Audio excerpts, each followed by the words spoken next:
Hello बच्चों, कैसे हो आप सभी। Welcome to my YouTube channel.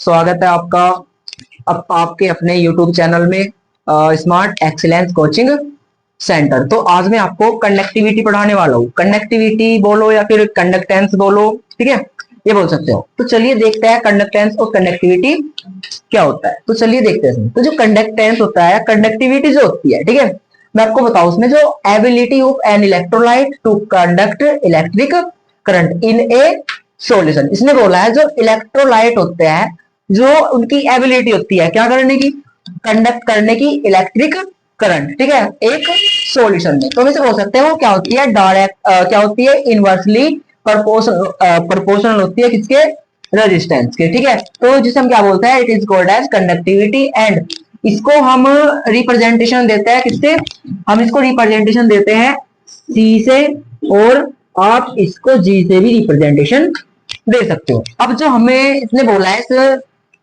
Theory के थ्रू हम क्या लिख सकते हैं, तो जो हमें थ्योरी दी है, जो डायरेक्टली प्रोपोर्शनल होता है, जो कंडक्टिविटी होती है वो डायरेक्टली क्या होती है, इनवर्सली सॉरी इनवर्सली क्या होती है, प्रोपोर्शनल होती है 1/r के। तो आप ये याद रखना। अब इसके बाद अब जो रेजिस्टेंस होता है, रेजिस्टेंस क्या होता है ये भी हमें पता होना चाहिए। हमें कंडक्टिविटी के बारे में पता लग गया यहाँ से। अब हम देखते हैं इसमें जो रेजिस्टेंस होता है। तो जो रेजिस्टेंस होता है in electric resistance is the measure of the opposite to the flow electric current. जो इलेक्ट्रिक करंट होता है उसको क्या करता है, वो अपोज करता है। अब इसके बाद में बात करूं थोड़ा सा उसमें थ्रू मटेरियल, ठीक है। अब जो हम देखते हैं इसमें, इसके बाद जो रेजिस्टेंस होता है, ठीक है, स्पेसिफिक कंडक्टिविटी।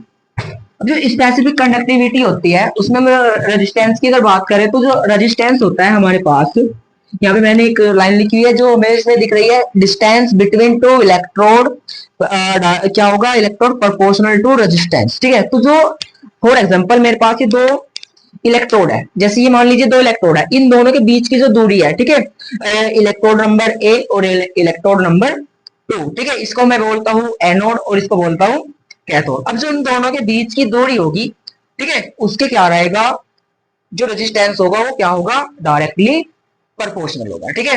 तो जितनी लेंथ बढ़ेगी उतनी हमारी रेजिस्टेंस भी बढ़ती है। जैसे कि फॉर एग्जांपल एक वायर लीजिए, उसमें आप जितनी उसकी लेंथ बढ़ाओगे उसका उतना ही रेजिस्टेंस भी इंक्रीज कर जाएगा। तो जैसे कि फॉर एग्जांपल यहाँ पे मैं लिख सकता हूँ, डायरेक्टली जो रेजिस्टेंस होता है वो डायरेक्टली प्रोपोर्शनल होगा किसके, लेंथ ऑफ टू इलेक्ट्रोड, ठीक है।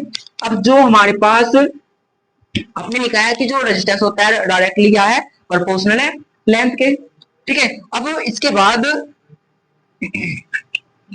द रेसिप्रोकल ऑफ स्पेसिफिक, देखिए जरा यहाँ पे जो रेजिस्टेंस होता है हमारे पास, सॉरी रेजिस्टेंस, ठीक है, specific resistance is called as specific conductivity, ठीक है, जिसको हमारे पास कंडक्टिविटी जो होती है, ठीक है, स्पेसिफिक कंडक्टिविटी, इसको हम के से डिनोट करते हैं, इसको आप कप्पा बोल सकते हो। क्या बोलते हो इसको, कप्पा बोलते हो, ठीक है।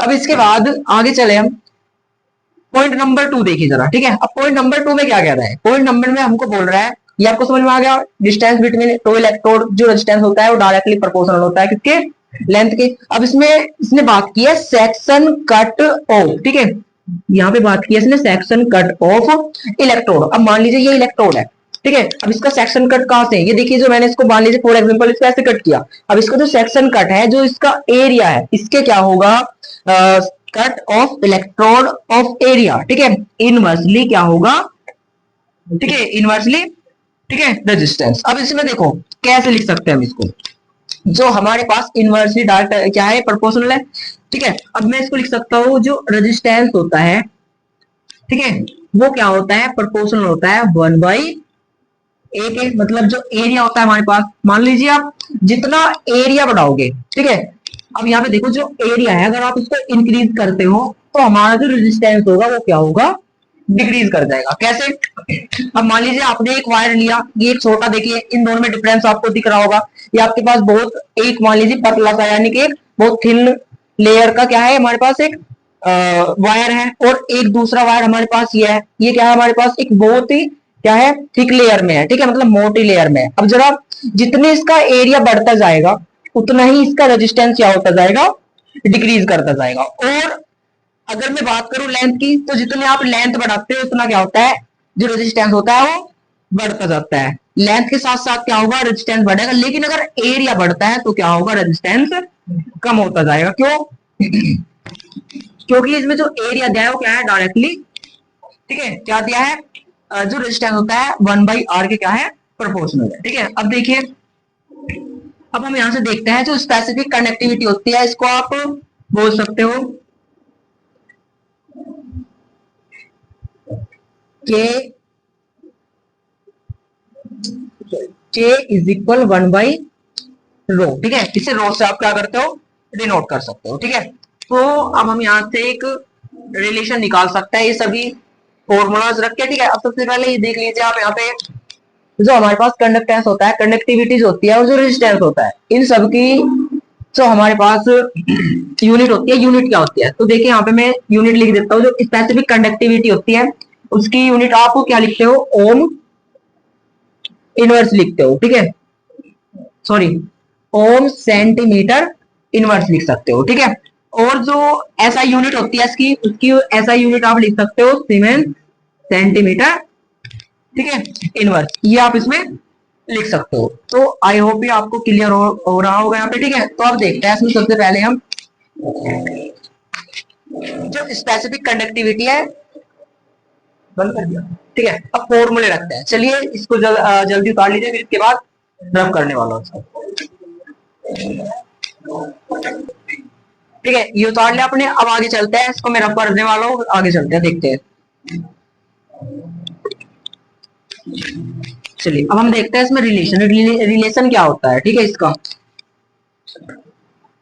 जरा यहाँ पे ध्यान दीजिए आप सभी बच्चे। तो जो हमारे पास इसमें कनेक्टिविटी है वो आपको पता है 1/r की क्या होती है, प्रोपोर्शनल होती है। जो रेजिस्टेंस होता है उसका जो हमारे पास यूनिट होती है वो ओम होती है। ठीक है, अब स्पेसिफिक कंडक्टिविटी है जो एल के क्या है, डायरेक्टली प्रोपोर्शनल है, लेकिन इसके इनवर्सली प्रोपोर्शनल है जो एरिया होता है। अब जरा यहाँ पे अगर मैं देखूं, यहाँ पे आर की वैल्यू है जो हमारे पास, और जो सी की वैल्यू है, हम यहाँ पे क्या रख सकते हैं, तो मैं इसको देखना यहाँ पे सी बराबर, इसको मैं लिख सकता हूँ आर बराबर 1/सी भी मैं इसको रख सकता हूँ। ठीक है, और जो हमारे पास आर क्या है, हमारे पास L/, ठीक है, आर हमारे पास क्या है, L/, ठीक है, या 1/a ये है हमारे पास। तो आर को मैं यहाँ पे अगर रखूं सी बराबर 1/r की वैल्यू क्या रखूंगा यहाँ पे, बोलो क्या रखू आर की वैल्यू यहाँ पे, 1/a ये रखा मैंने। ठीक है, अब मैं इसको क्या रख सकता हूँ, ए को ऊपर लेके जाओगे यहाँ पे क्या आ जाएगा, नहीं ये नहीं लिख सकता। देखो यहाँ पे आर बराबर क्या है, 1/c है। ठीक है, ये लिखा मैंने, तो मैं इसको क्या लिख सकता हूँ, आर की जो वैल्यू है ये हमारे पास होती है, अच्छा ये भी देखो जरा, L/a, तो मैं इसको लिख सकता हूँ आर की वैल्यू क्या है, डायरेक्टली प्रोपोर्शनल क्या है, एल के, तो मैं इसको यहाँ पे लिख सकता हूँ आर प्रोपोर्शनल L/a।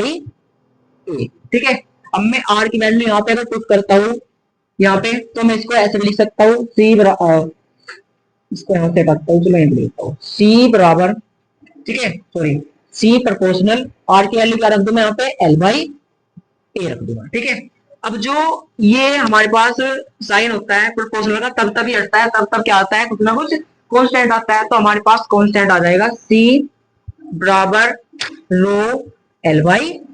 ठीक है, ये हमारे पास आ जाता है। ठीक है, अब देखिए जरा यहाँ पे ये रो आ गया। अब रो बराबर आप क्या लिख सकते हो, इसको भी यहाँ पे अगर आप पुट करते हो तो रो बराबर आप 1/k भी रख सकते हो। तो मैं इसको यहाँ से अगर लिखता हूँ सी बराबर 1/k और L/a ये लिख सकता हूँ इजिली। तो ये हमारे पास, इसका रट्टा लगा लेना।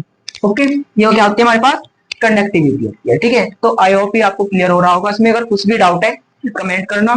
ठीक है, तो चलिए दोस्तों, हम बात करने वाले हैं इसमें सेल कांस्टेंट के बारे में। जो सेल कांस्टेंट होता है इसके अगर मैं बारे में बात करूँ तो देखिए, अभी ये बताओ आप, जो हमारे पास सी बराबर 1/k L/a आपने ये लिखा है, जो हमारे पास लेंथ होती है, लंबाई, ठीक है, जो लेंथ होती है वो भी क्या रहेगी, एज इट इज फिक्स रहेगी। ठीक है, मान लीजिए आपने एल आपने क्या लिया है, 1 मीटर लिया है। ठीक है, और आपने जो एरिया है वो भी क्या रहेगा, किसी भी, मान लीजिए आपको वायर लिया आपने, तो उसमें क्या रहेगा, एरिया और लेंथ क्या रहेगी, कांस्टेंट, यानी कि फिक्स रहेगी। और जो फिक्स होता है उसको हम क्या बोल सकते हैं, कांस्टेंट बोल सकते हैं। आया समझ ना, क्या बोल सकते हैं उसको, CONSTANT। ठीक है, हम इसको बोल सकते हैं कांस्टेंट। ठीक है, अब ये दोनों कांस्टेंट तो हम यहाँ पे क्या लिख सकते हैं, अब हम इसको यहाँ पे लिख सकते हैं C बराबर, ठीक है, तो हम इसको यहाँ पे लिख सकते हैं, जो ये होगा हमारे पास, ये क्या रहेगा, ये तो कांस्टेंट हो गए। ठीक है, अब ये अगर कांस्टेंट हो सकता है तो हम इसे सेल कांस्टेंट को हम ऐसे लिख सकते हो C, ये आप इसमें लिख सकते हो। जो हमारे पास स्पेसिफिक कंडक्टिविटी है वो किसके बराबर हो जाएगी, ठीक है, ओनली कंडक्टिविटी के। ठीक है, मतलब जो हमारे पास स्पेसिफिक कंडक्टिविटी है वो बराबर किसके है, कंडक्टिविटी के, स्पेसिफिक कंडक्टिविटी। अब इसमें बात करूं अगर मैं डिटर्मिनेशन ऑफ सेल कांस्टेंट, अगर आपको डिटर्मिनेशन करना होगा, इसमें क्या करना होगा, डिटर्मिनेशन। तो डिटर्मिनेशन कैसे करोगे सेल कांस्टेंट का, ये डिटर्मिनेशन ही है, इसका लेंथ को रेडियो को आप कांस्टेंट मान के इसमें इसका क्या हो गया यहाँ पे डिटर्मिनेशन हो गया। इसमें क्या आ गया, के बराबर किसके आ गया, सी के बराबर आ गया। ठीक है, इसका ध्यान रखना है, इसका रास्ता भी लगा लेना हो। अगर मैं बात करूं अब आगे इसमें डिटर्मिनेशन ऑफ सेल कांस्टेंट, तो डिस्टेंस एंड एरिया जो होगा वो क्या है, can not be easily determination. ठीक है, मतलब जो आपका एरिया है और बोल सकते हो लेंथ है, उसको आप इजिली डिटर्मिनाइज नहीं कर सकते। ठीक है, तो आपको उसे डिटरमाइन करने के लिए क्या करना पड़ेगा, डिटर्मिनाइज इनडायरेक्टली मैप। ठीक है, उसे इंडायरेक्टली मेथड का यूज करना पड़ेगा। तो आप यहाँ पे अगर देखा जाए तो आप लिख सकते हो, अच्छा जो हमारे पास के स्पेसिफिक कंडक्टिविटी है और आपके पास स्पेसिफिक कंडक्टिविटी है, ठीक है, इसको अगर आप स्पेसिफिक कंडक्टिविटी को कंडक्टिविटी से भाग दे देते हो, ठीक है, डिवाइड करते हो, तो आपके पास सेल डिटर्मिनेशन का, ठीक है, सेल डिटर्मिनेशन हो जाएगा। तो आप यहाँ पे अगर बात करो के बराबर सी 1/k लिख सकते हो आप इसको, तो आप यहाँ पे लिख सकते हो, देखिए यहाँ पे मैंने लिखा है, तो यहाँ पे मैं इसको ये भी लिख सकता हूँ, यहाँ पे मैं इसको ऐसे लिख सकता हूँ, जो प्रोपोर्शनल होगा, ठीक है, डायरेक्ट। तो मैं इसे यहाँ पे लिख सकता हूँ के बराबर सी, या आर भी लिख सकता हूँ, के बराबर सी लिख सकता हूँ मैं इसको। ठीक है, इसके बराबर हो गए। अब यहाँ पे ध्यान देना जरा, इसको मैं लिख सकता हूँ, इसका कुछ क्या आएगा, इसका कुछ ना कुछ जब जब ये हटता है यहाँ पे कुछ ना कुछ क्या आता है, कांस्टेंट आता है। तो अब इसमें जरा यहाँ पे ध्यान देना, आप लिख सकते हो उसको के इज इक्वल आर कांस्टेंट, क्या लिख सकते हो, के इज इक्वल आर कांस्टेंट। ठीक है, कांस्टेंट हमारे पास कुछ भी रहा, आर को आप सी भी लिख सकते हो यहाँ पे, ठीक है, आपको पता होगा ये। ठीक है, और ये स्पेसिफिक कंडक्टिविटी है, तो हम इसको लिख सकते हैं, जो कांस्टेंट हमने क्या किया है, कांस्टेंट को हम इजीली लिख सकते हैं के इंटू आर, और इसकी जो यूनिट होती है हमारे पास वो होती है सेंटीमीटर, सेंटीमीटर इनवर्स। ठीक है, तो आई होप ये आपको क्लियर हो रहा होगा टॉपिक यहाँ पे। तो दोस्तों सब्सक्राइब करना चैनल को, लाइक करना, थैंक यू ऑल। और नेक्स्ट लेक्चर में आप पढ़ोगे इसमें जिसे हम बोलते हैं इक्विवेलेंट कंडक्टिविटी और मोलर कंडक्टिविटी, इन दोनों के बारे में आप अगले लेक्चर में पढ़ने वाले हो, कल नेक्स्ट डे आएगा। ठीक है, तो thank you all, be careful and safe and subscribe my channel, thank you.